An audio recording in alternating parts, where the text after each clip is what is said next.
guys, it's Morgan Lake here, and let me clean this lens off.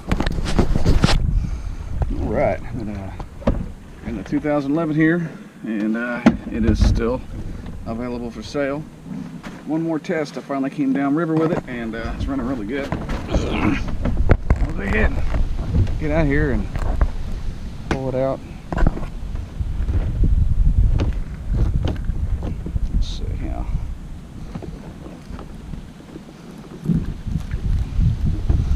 Get my shoes back on again. I'm not a big fan of walking around barefoot in gravel and mud. And you notice how many fish hooks or lures might be out here. Not something I'm doing there. Alright, well, here we are.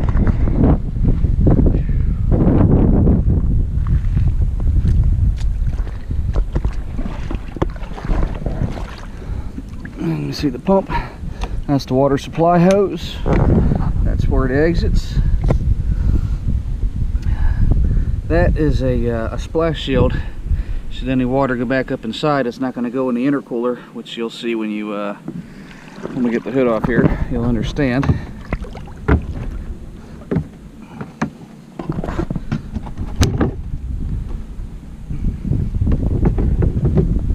All right, there's the intercooler.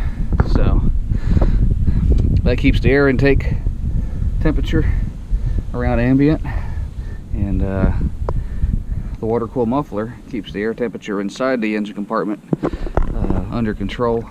So the engine is properly cooled with just the airflow going through there, and you don't lose any RPM once it gets hot like the stock ones. So the idea is to get as much airflow and to control the heat, and that's what I've done with my water cool muffler and the intercooler.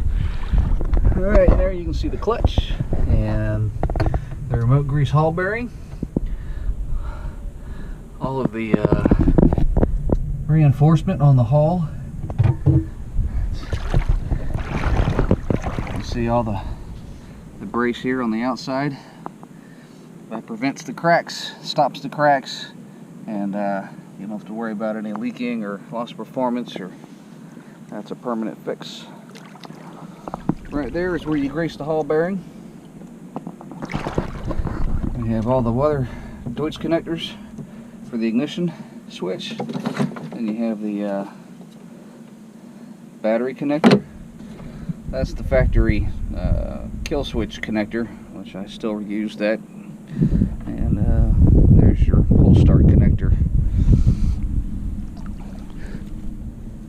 That's the connector for the water intercooler. As you can see, there's a fuel filter, so it's serviceable. You can see there's fuel. Same with the fuel lines. This makes things a lot easier. If you have any issues later on, you know what's going on. You can see something. This has the EX17 high compression head. Has the 200-watt charging system too.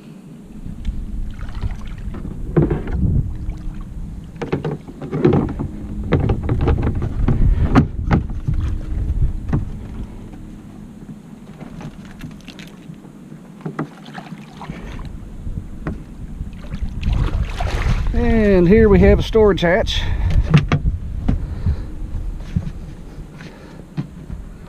It's pretty good size.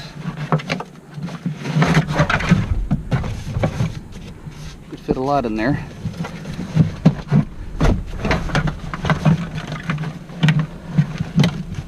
That life jacket goes with the boat.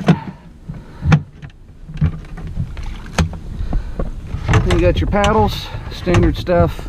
Got the steering relocation kit. There's a new steering cable here. That's the low friction. Of course, your throttle's here on the top. There is a set screw, a thumb screw there that locks your idle or your throttle in place so you can cruise hands-free. Here you have your ignition switch. You have a breaker. There's your 12-volt accessory port, cigarette lighter deal. And you have your pull start. Windshield and bow rope. That's the factory bow anchor deal. I don't, I've never really used it, but it's on there, and you can do what you like with it. But there she is.